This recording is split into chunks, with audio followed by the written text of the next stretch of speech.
করি।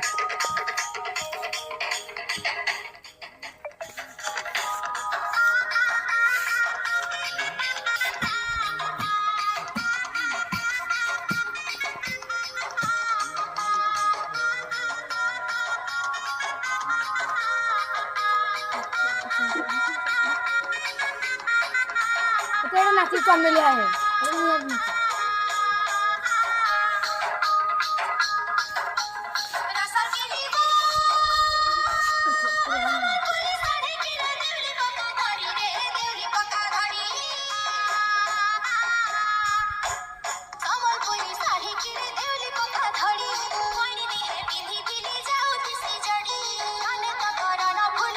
छोरा गुना पानी में बाजू किसी गुड़े झुमझुम